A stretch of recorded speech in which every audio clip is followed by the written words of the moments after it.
कि चुनाव नज़दीक है, लगातार लोग कैंपेन कर रहे हैं, तो आप अपने माध्यम से क्या मैसेज देना चाहेंगे और क्या कहना चाहेंगे?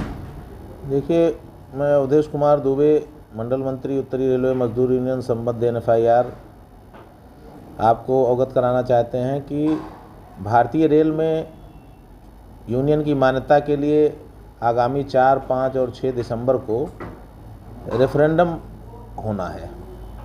इस रेफरेंडम में जो अधिक वोट पाएगा या जिसकी 35% वोट गिनती होगी उसी को मान्यता दी जाएगी। इस संबंध में हम लोग पूरे युद्ध स्तर पर पूरे मंडल में अपना चुनाव प्रचार कर रहे हैं। हमारे सारे कार्यकर्ता चुनाव की तैयारी और चुनाव से संबंधित सारे कार्य कर रहे हैं। इसी संदर्भ में कल चारबाग में हमारी एक गेट मीटिंग हुई जिसमें अपार जनसमूह उपस्थित हुआ और हमारा जो ध्येय है वो कर्मचारियों का बेहतरीकरण है। कर्मचारियों के इच्छानुसार उनकी मांगों को पूरा करवाना ही हमारा ध्येय है। जैसे वर्तमान में सरकार ने NPS समाप्त करने की हमारी मांग को और OPS लागू करने की मांग को दूसरी दिशा देते हुए UPS के रूप में एक नया झुंझुना पकड़ाया है।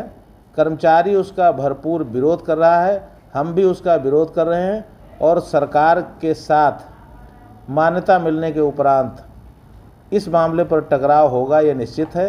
दूसरे संगठन जो रेलवे में हैं उन्होंने पहले जब UPS की घोषणा सरकार ने की तो सरकार के साथ तालमेल मिलाते हुए उसकी सराहना की, लड्डू बांटे और उसको समझाने का कर्मचारियों को प्रयास किया।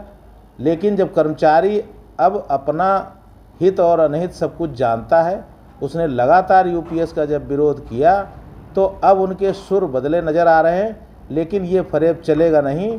कर्मचारी जानता है कि हमारा असली मुद्दों पर लड़ने वाला संगठन कौन सा है और वो इस बार उत्तरी रेलवे मजदूर यूनियन को भरपूर समर्थन दे रहा है। सर, अन्य संगठनों ने ये भी कहा है UPS को लेके कि अभी दरवाजे खुले हैं, खिड़की खुलना बाकी है। वो खिड़की खुली, दरवाजे खुलना बाकी है, तो उसको आप किस नज़र से देखते हैं? ये जो केंद्र में सरकार बैठी है ये कर्मचारी विरोधी है।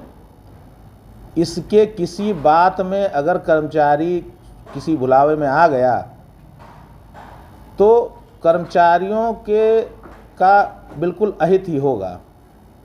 हम जैसा कि हम लोगों को अनुभव है जब से ये सरकार आई है, चाहे वो कोविड पीरियड में DA को फ्रीज करके कर्मचारियों का नुकसान करने की बात हो, चाहे बहुत से भत्ते बंद करने की बात हो, चाहे सरकार कई विभागों को प्राइवेटाइजेशन की बात हो, ये सारी चीज़ों को कुल मिलाकर के ये भारत सरकार कर्मचारी विरोधी है। इसके किसी भी बहकावे में ना हमारे संगठन को आना है, ना किसी कर्मचारी को आना है। भविष्य में ये हमारा कोई भला नहीं कर सकते। जब तक ये हमको कोई चीज़ दे ना दें तब तक हम इनके किसी वादे पे भरोसा नहीं करते।